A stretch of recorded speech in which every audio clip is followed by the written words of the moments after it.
Welcome to Moxie Bets presented by Caesar Sportsbook. Happy Veterans Day to all of our vets out there and active service members as well. We thank you for your service and we are eternally grateful for the sacrifice both you and your families make for us and this country. Coming up on today's show, we'll recap the Panthers win over the Falcons on Thursday Night Football, another ugly Thursday Night Football game. We'll take a look at who could potentially be the new owners of the Commanders if the team gets sold, and we'll preview Week 10's NFL Sunday games and give you which games we are leaning on already. And of course, you know it, you've got some locks coming your way for the weekend games. But first, we'll welcome in our friend, Mr. Kenny Bets Big. Kenny, how's it going? Katie, I'm feeling amazing. Did I say it? Jets, Jets. I'm going to talk about that win for as many episodes as we do together here. Yes, I will say you took them against the spread. You said you weren't sure if they were going to, you said you were, well, what did you say? You said you wouldn't be surprised. You wouldn't be surprised if they won outright. And they did. And I said I would give you your flowers if that happened. It absolutely did happen. You are some kind of oracle, what were the splits on that? How many, it was like 90% of the public or something must have been on the Bills to win and to cover that one. Yeah, so you were on it. Yeah, it was the most, at least from the numbers that I get from my source at the sportsbook, it was like the most bet on game as far as the Bills. Like the Bills had the most tickets bet on them. So I saw that and I was like, all right, the Jets have to be a lock here. But you're right, I did get cold feet. I didn't take the money line, and I was texting you after saying. Yeah, but you still predicted it, which is, that's more important. I made the other people money. I made the viewers money, and that's what I'm here for. That is what you are here for. Okay, let's look at the Panthers' defeat of the Falcons last night, 25-15. I hated this game. One, because I took the Falcons minus the 2.5. I also was like leaning on the over in this one. I thought the last game had 71 combined points. Marcus Mariota looked awful last night. I can't believe this team beat the 49ers. Did you have any plays in this game? How'd they do? And what did you think? Yeah, so I was on the Panthers last night. I just thought it was like a perfect kind of setup for the Panthers win there. You talked about they played the Falcons 2 weeks prior. A terrible loss where they should have won. DJ Moore takes his helmet off. They missed the pat. They missed the game-winning kick in overtime. So it just kind of felt like it was like a Panthers game there. And then when the weather broke, like all the wind and the rain, it kind of set up for a game that was going to be heavy on the run game. And the Panthers' rush defense is really, really good. And the Falcons are not that great at running the ball. So I just thought it kind of gave the Panthers a big edge once the weather kind of started breaking. There was heavy winds and a little bit of rain coming down. So, I was on the Panthers money line, and then I teased the Panthers with the under. Yeah. Okay, so big win for you. All right, fine. You're doing great this week. I can carry this one forward. Okay, so let's talk about some news here. Yesterday, the D.C. Attorney General filed a civil lawsuit against the Commanders team owner Dan Snyder and the NFL Commissioner Roger Goodell for allegedly colluding to deceive fans and district residents into the league's investigation in order to retain fans and profits. The league is investigating a number of allegations into the team, from the team's toxic workplace culture, misconduct, and allegations of sexual assault. Commanders owner Dan Snyder has hired Bank of America in the first steps of exploring the sale of the team, with Forbes reporting a valuation of the team at $5.6 billion with a B dollars. Here are a few names that could be interested in buying the team. Jeff Bezos, Jay-Z, that's a group right there. They were seen having some kind of a secret dinner in Los Angeles, although nothing is a secret in Los Angeles because there's, paparazzi everywhere. So I'm sure they wanted people to see that. There's also Matthew McConaughey, who is interested, said he would be interested in joining a team to buy the Commanders. He has been a lifelong Commanders fan, which is a little bit interesting because he's also a Texas guy, big UT guy. And then Kevin Durant has expressed interest. He is from a surrounding area of DC. Who do you think could pick up the team? So I guess it's safe to say that Jeff Bezos took the dinner with Jay-Z instead of the money. Haha. Yeah, you remember that big debate like a year ago? Yes.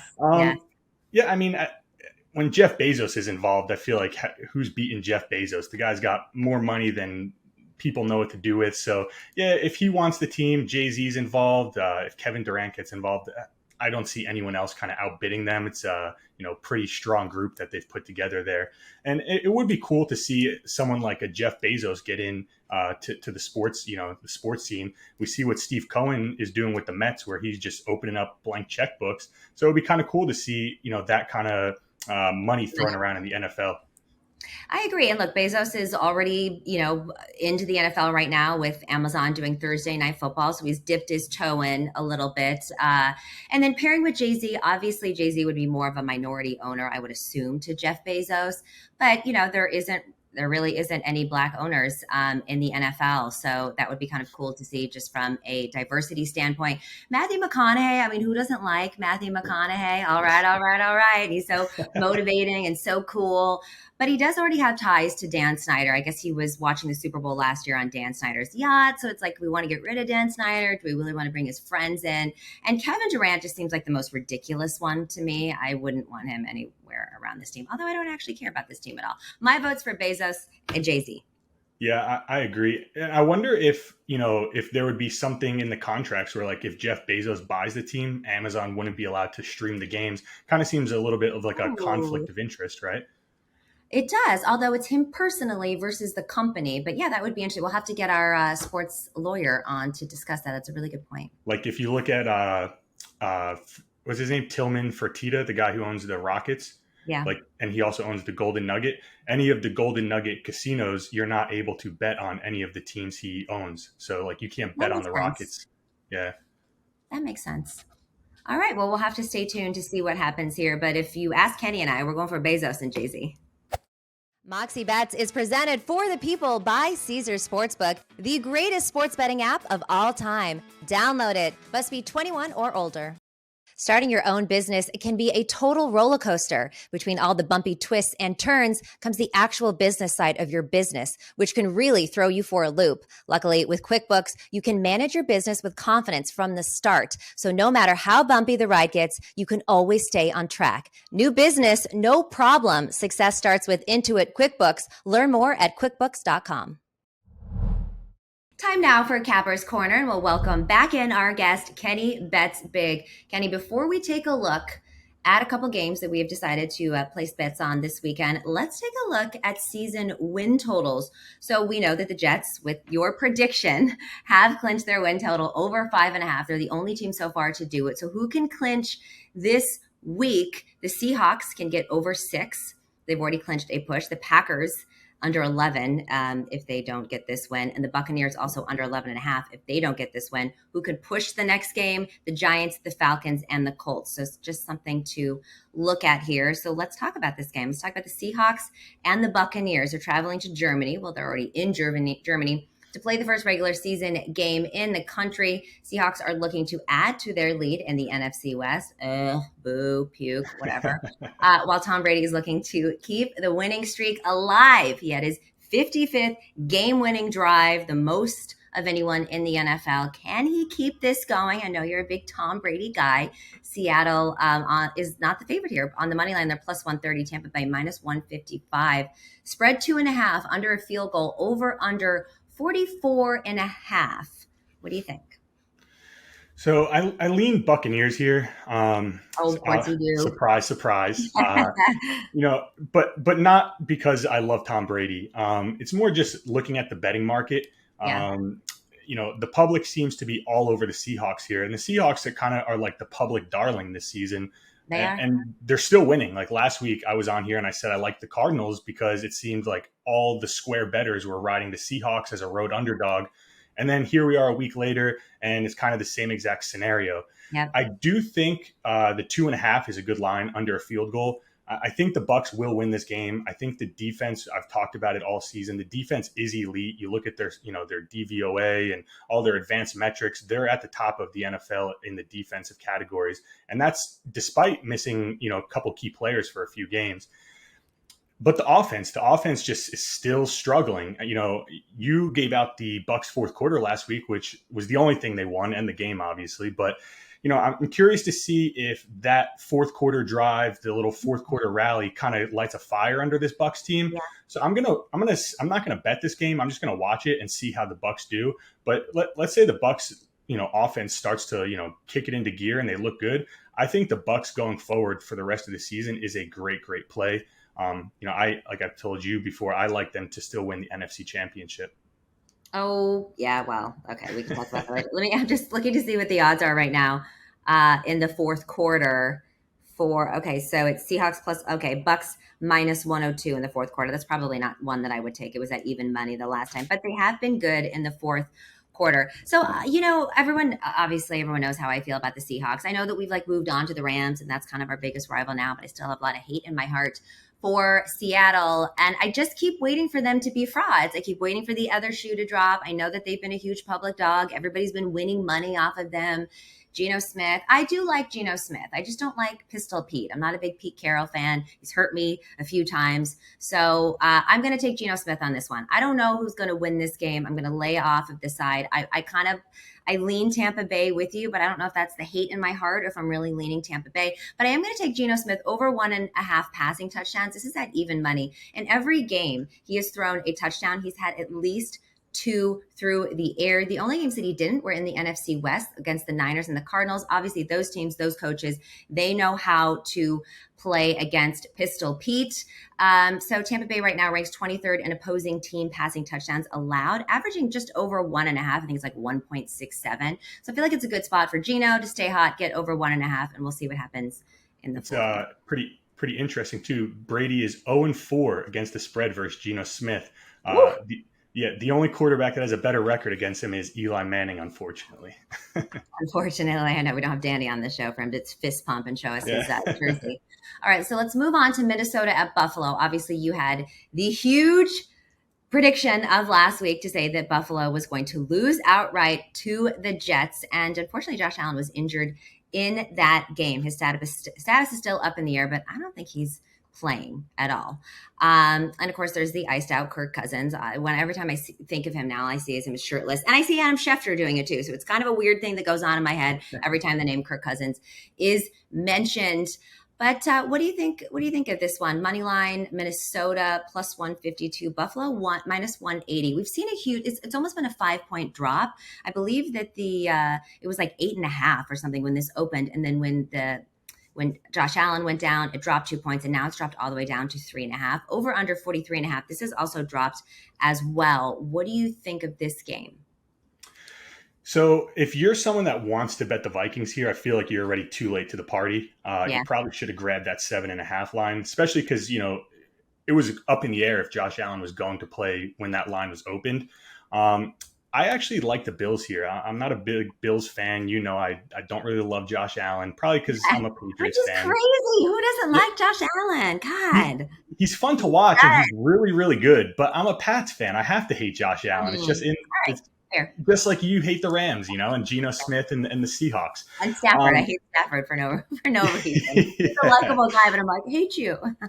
Yeah. So, I'm not Josh Allen's biggest fan, but in looking at this game, even with no Josh Allen, it kind of sets up perfectly for the Bills here. You got Case Keenum and Stephon Diggs in their little revenge against their old team. The Bills team is still super talented. They got Diggs, they got Gabe Davis. The defense is still top 5 in DVOA, so I think they could easily slow down that Vikings offense. I still think the Bills will win this game. The 3.5, I don't love the line. So this is not a game I would probably touch. If anything, maybe jump in on a live bet. Like let's say the Vikings go up early, or if you can get the Vikings over a touchdown, if let's say the Bills go up and that line goes back over to the 7.5. But you can't take the Vikings now with that poor line. You already missed the boat there. Ton of points shaved off. I would lean Bills here in that spot.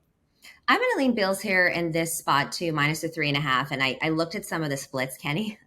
87.7% of the money on the spread is on Minnesota, 75% of the tickets. The Vikings were plus 320 on the money line. They're now plus 152. 99% of the money, 89% of the tickets are also on the Vikings. The total dropped from 48.5 to 43.5. 89% of the money, 75% of the tickets on the under. I'm staying away from all of those things, and I'm going to hammer the Buffalo Bills here, just like, for the reasons that you said. It's way too much money. It's way too much hype. Yes, the Vikings are 7-1, but they haven't really faced any real competition yet, any stiff competition. And Case Keenum is going to get the start. It's a revenge game for him, right? He started 14 games for the Vikings back in 2017. He helped them get a division title, helped them get to the NFC title game. He's also 29-35 in regular season career as a starter. He started 2 games last year for Cleveland. He won both of those games. And he got Stephon Diggs, also a revenge game for him. He's coming back. It was the first, it's his first team. It's his first game versus his former team. Vikings also 0-4 against the spread in their last 4 games as underdogs. So I feel like it's probably one of the biggest liabilities for the sports books, the Vikings right now. And I just feel like we got the revenge game going on. Also, the Bills really need to bounce back. They were embarrassed last week. They're going to come out hungry and angry. And I just feel like the Vikings are going to get caught slipping a little bit. Yeah, I think the Bills are, like you said, I think they're going to come in laser focus here because this is a big game for them. They can't go obviously, down to losses. yeah, it's obvious that they want to be the number 1 seed because it's them and the Chiefs, and that, home field advantage could become huge when it comes into the playoffs, obviously, especially if you're going up against a Mahomes or Lamar Jackson and the Ravens. So, yeah, I think the Bills will be super, motivated, high, very good game plan here. And, just look at this season. When we've seen starting quarterbacks go down and the backup come in for a game or two, they've done very well. Dak and Cooper Rush, we saw Cooper Rush, lead the Cowboys. What was he, 4-0 or 4-1 at one point? Yeah. So, Yeah. that's one angle I like to ride in the NFL when, a star player goes down. I think often the perception is, oh, wow, they got no chance now. But the Bills, still very good team, one of the best coaches in the league. I think they'll be, coached up, ready to go at home coming off that loss to the Jets. Yeah, and Keenum is a decent, there's some backups that come in. We're like, well, we're losing this game. I don't think that Keenum is necessarily one of them. I don't think about Keenan Allen. It's like there's so many names that are similar. I get those mixed up. All right, let's move on to the game that everybody is talking about: the Colts versus the Raiders. This is the first game for Jeff Saturday, who was on ESPN earlier this week, and now he is the head coach of the Colts. We'll see how he does. Can't get much worse for the Colts on the other side. The Raiders just can't seem to catch a break. They have 2 star players that have moved to the IR. What are you thinking with this game? Indianapolis underdogs here, plus 185 on the money line if you're feeling risky. Vegas minus 225. Spread 4.5, favoring the Raiders. Over under 41.5. We have seen a dip in these lines as well with the injured players. I believe it's Waller and Renfro, that both moved to the IR. So huge blow for Carr and this offense. What do you think of this game? I love the Colts. This is my You love favorite the bet. Colts. Let's go Jeff Saturday. Yep. How do you not? Did you see him in that press conference? Talking about It was very Ted Lasso, right? It was very Ted Lasso. I've been hearing that that all things are not well in that locker room with this decision and with the coaching staff, but we'll see. Oh, really? So the players are not happy with the hire?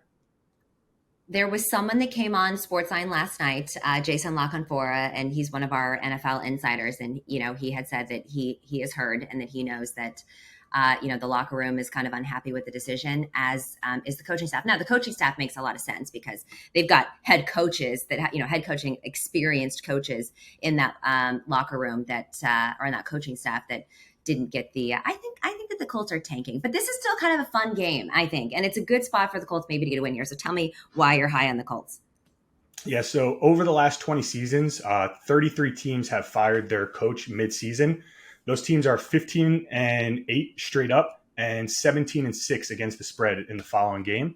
And, that may not sound like 15-18 straight up, by the way. Sorry, I misspoke there. And that may not sound, 15-18 and 17-6. Those numbers are not jumping out at you like, wow, I got a ride here. But when you consider how poor they played prior to firing the coach, those teams were 90, 236, and 3 straight up, and 121, 202, and 5 against the spread prior to firing the coaches. So a drastic difference prior and following firing those head coaches. We saw it this year with the Panthers. They fired Matt Rule. They come out the next week and they beat the Bucs outright as like 13 or 14-point underdogs. Right. Raiders 4-8 against the spread when they're coming home from a road game with Derek Carr as their quarterback. We've seen the Raiders blow 3-17 or bigger leads this year to go on and lose the game. Just look what happened last week, up 17-0. They blow that game to the lowly Jaguars. I'm not high on the Raiders. I don't think McDaniels is a great coach. I think he's a great coordinator, offensive guru, but we've seen it with the Broncos and now with the Raiders. For whatever reason, he just can't really get it done. Maybe he's not a leader of men like you got to be when you're coaching the NFL. But yeah, I like the Colts a lot in this spot, especially with the spread. I'll probably sprinkle the money line here.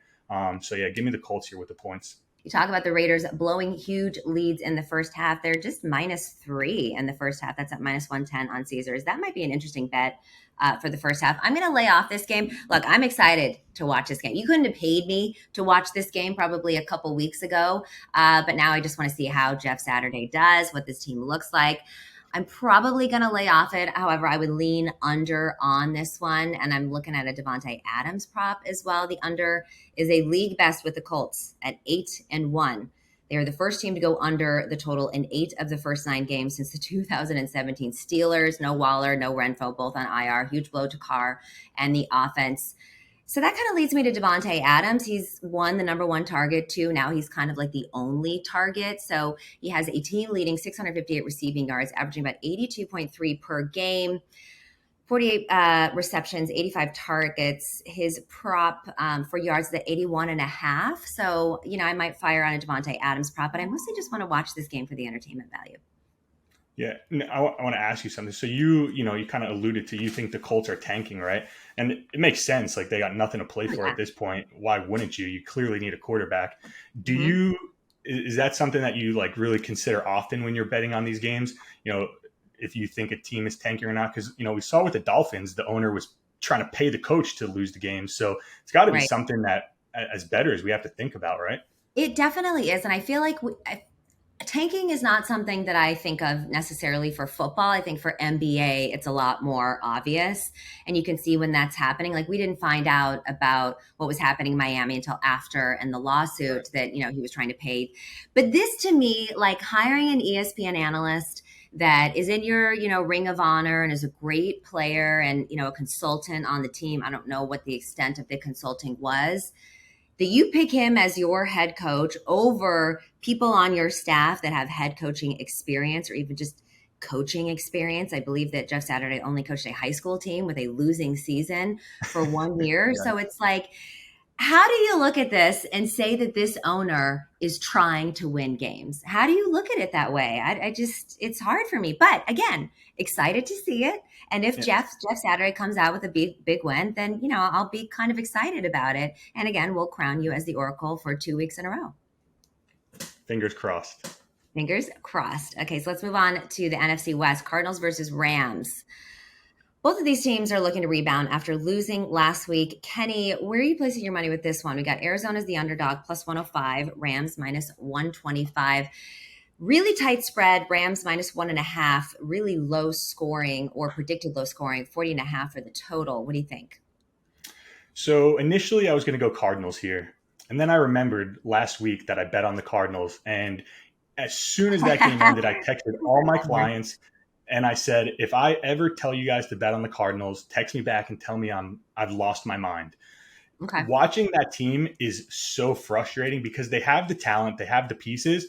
Yeah. The coaching is horrendous. Like, Kingsbury has to go. How long is Cliff Kingsbury going to last this has to be his last season. Like, I'm sorry. How are we still talking about how bad he is? Yeah, I mean, the franchise quarterback doesn't like him. Nope. The only thing Kingsbury has to his name is that he was Patrick Mahomes' college coach. Like, his record in the NFL is not very good. Yeah, right. But that's what they're holding on to. So after watching last week, like the Cardinals, even just the defense, they were getting beat by the same play all game. The little tight end leaking out to the flats, and Geno Smith was killing them. Very simple adjustment to make on the defensive side of the ball, but yet it was not made. So those things kind of worry me watching the game because clearly the coaching is just inept. They're not making the proper adjustments to win the game out there. And then when you look, McVay is 11-1 straight up. 10-1-1 against the spread versus the Cardinals in his career. I remember last year, Danny kind of came out with this thing with the Cardinals, the Rams. The rock, paper, scissors. Yep. Like Yeah. we see it year in, year out. The Mhm. Rams can't beat the 49ers. The Cardinals beat the 49ers, and the Cardinals can't beat the Rams. I Yep. don't know what's going on out there in the NFC West, but yeah, so when you look at that, McVay's lost back-to-back games in a season only 8 times. He's 6-2 straight up the following game, 4-0 when those games are at home. Cardinals defense has given up 30 points per game in 3 straight games. So yeah, I feel like you have to go Rams here if you're going to bet aside. I would agree with you on this one. If you're going to bet aside, I would too. But this game is really interesting to me, especially because both quarterbacks, I believe, are questionable. Stafford is in concussion protocol right now. He's questionable. Murray also a little bit injured. So I would lean under on this one. The Cardinals have yet to win a game in the NFC West this season. They are 0-3. And like you said, the Rams just always find a way to do it. Both of these offenses suck. Both of these offenses are terrible in the red zone. So even though this is a very low total, I would probably lean on it, but I might wait until closer to game time to fire on anything just to see the injury reports and who is actually going to be playing in this game. But speaking of them, and I haven't watched it yet, but I've seen the clips. Did you watch the Hard Knocks in season episode? Apparently, there is a clip of Hopkins yelling at Murray, being like, "What were you looking at? What did you see?" Because he was wide open and Murray missed him, and so kind of some friction on the sideline there. And then Kingsbury comes in and he just looks like a coach that does not have a handle on his team at all. But yeah, I mean, like just look at the last game, right? The first opening drive, the Cardinals go down the field, score a touchdown. Hopkins has 2 catches for 26 yards and a touchdown. He finishes the game with 4 catches for 34 yards and a touchdown. Throw him the ball. He's the only guy doing anything. Literally, yes, they're on the Yeah, ball. I don't care if It's he's like double covered, triple covered. Just throw the ball up there. It's better than what they're doing out there on the field. couldn't agree more. Couldn't agree more. And you could see the frustration from Hopkins there to Murray. All right, let's move on to our next game. Cowboys versus Green Bay. The Cowboys are on the road making their return. Well, actually, it's McCarthy's return to Lambeau Field. It's his kind of revenge game there. Can Rodgers save the Packers season here? I don't know. What do you think? Dallas minus 220, Green Bay plus 180, spread 4.5, favoring the Cowboys over under 43. I'm tempted to go Packers on the money line here. Wow. It kind of just feels like a game that maybe like, kind of season on the line here for the Packers at Lambeau Field, one of the better home field advantages, especially as the season goes on. It's just getting colder and colder there. The only thing I don't love is that the Cowboys are coming off a bye, like you said. But there's been 7 times where the Packers have scored fewer than 10 points under Aaron Rodgers playing quarterback. Green Bay is 6-1 straight up and against the spread in the next game, covering by over 11 points per game. Rodgers 15-2 straight up the week after he loses to an NFC North opponent. So, I mean, if there was ever a time to take the Packers and Aaron Rodgers, it's this week. But I also thought that was last week against the Lions. I didn't bet the Packers because, like I said, I didn't love the 3.5 spread there. But I thought the Packers would win that game, and they probably should have. Goal, first and They goal on the absolutely one. should have. Yes. Against the Yeah, Lions? Yes. yeah, yeah. And what's interesting about that game is it actually wasn't, the receiver's fault for them losing. Like Aaron Rodgers was making some poor plays that out there against the Lions. So Yeah. yeah, I think the Packers, they have to win this game. Like you said, if they don't win this game, season's pretty much over. So I lean Packers here on the spread, and I'm debating on the money line. I haven't locked it in yet, but I think I might. Okay. All right. Well, you heard it here first. I'm laying off of the side and the total for this one. I was trying to look at prop bets. I kind of like Dak Prescott over 11.5 rushing yards, minus 115 on Caesars. He rushed for 34 yards last week. He didn't have any versus Detroit, but he picked up 11 versus Tampa in September. Of course, he's only played for 3 games. Josh Allen had 49 rush yards versus the Packers. Fields had 20. Now I know those are more rushing quarterbacks than Dak Prescott is, but 34 last week, 11 feels pretty low to me. So I think I might sprinkle a little bit on that. As far as like the side and the total, I just don't know. I agree with you that I believe that the Packers should win and cover this game, but it's just hard for me to trust them. I just feel like Aaron Rodgers is unhappy. He's unhappy in the situation that he is. So we'll have to see how that works out. Now to my favorite game, the Chargers taking on the 49ers, Sunday Night Football at Levi Stadium. Niners coming off a bye week. We have a lot of players coming back. We got Debo coming back. We got Juszczyk coming back. Verrett, unfortunately, is going to be out for the season. The guy can't catch a break. He's tore his ACL, his MCL a few times. Now it's his Achilles heel, which I believe it's maybe his second time with his Achilles heel. The guy is just even worse than Klay Thompson. So that's a little bit of a bummer. But the Niners are favored here at -7, which to me is a huge spread. Considering this Chargers team has struggled, but when they want to, they can put together some pretty serious plays and put up points on the board. What do you think of this one? Niners -7, over under 45.5. I kind of lean the under here. I'm not a big total better, but I think 45.5 is a low number here. We've seen the Chargers offense kind of struggle at times, especially since Justin Herbert, has kind of taken that injury. Especially, he's missing his obvious key weapons, Keenan Allen, Mike Williams, and those guys. So yeah, I'm going to go Justin Herbert under longest completion here. And I think the under is a good play. I think the Niners will win the game, but 7 is a lot of points. Yeah, I don't even know where, you probably found this maybe on, because right now when I'm looking at player props, there's like nothing on Caesars. And I looked, you might maybe on a different book, but right now there's only the only player props that I'm finding right now on Caesars. Now we do film this in the morning, so there will be more maybe later this afternoon when you're watching the show, or certainly over the weekend. But right now all I can see is Jimmy Garoppolo props. I don't know if that's because of injuries or what's going on. So for me, I don't have a play on this game yet. Obviously, I think the 49ers are going to win this game. I definitely think that it's possible they cover the 7. However, the touchdown is a lot for me. Over under, I can see this offense kind of getting clicking a little bit. If I'm looking at it now, you got Jimmy Garoppolo over under 1.5 passing touchdowns. Odds for that both -117. I'd probably go over that in the past 4 games. He's had 2 passing touchdowns. It's the kind of the most of his career. So I hope to see that going. Completions over 21.5. That's at -129. I don't know. I'll stick with Jimmy Garoppolo over the 1.5 passing touchdowns, and we'll see. Like, obviously, let's see what the Debo anytime touchdown looks like, and all of those things. I think the Niners win this game. I'm not willing to lay the 7. I'll take Jimmy Garoppolo over 1.5. I'm excited to see what the Niners look like with Debo and McCaffrey on the field at the same time. You're excited. Yeah. I'm excited. Can only imagine how you feel. I'm so pumped. And the defense getting healthy again.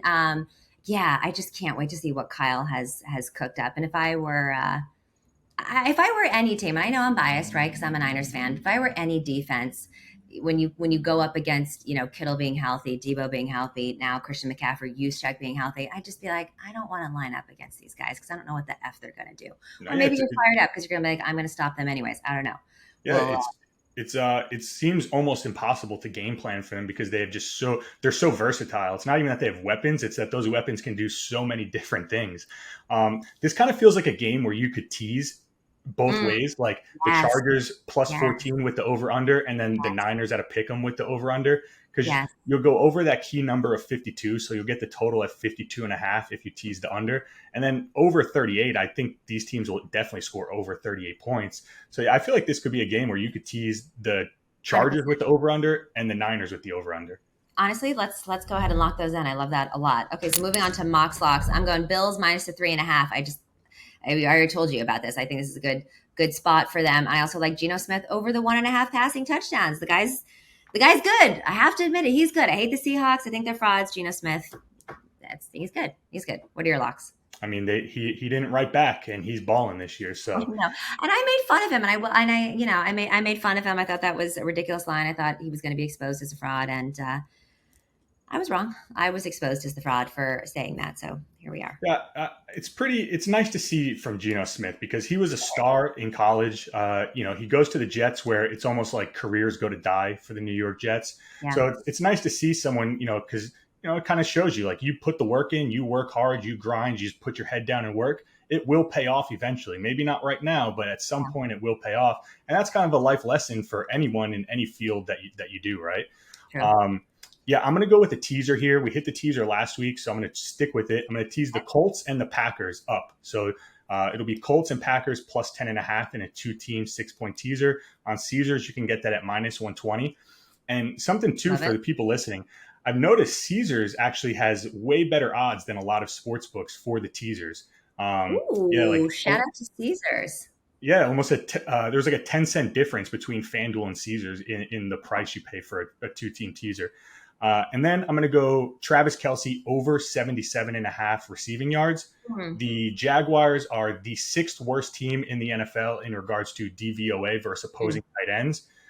Travis Kelce, we all know Mahomes' number one target, missed him a couple times last week in the end zone. So I think we'll see Mahomes kind of feed the ball to Kelce. They should win pretty easy. I think we'll see Kelce have a pretty big game this week. I love those plays. All right, you can follow him on social media at Kenny Bets Big. Thank you, Kenny. This has been Moxie Bets presented by Caesar Sportsbook. And don't forget to follow us on social as well at Moxie Bets. We'll see you next week. Good luck on your bets.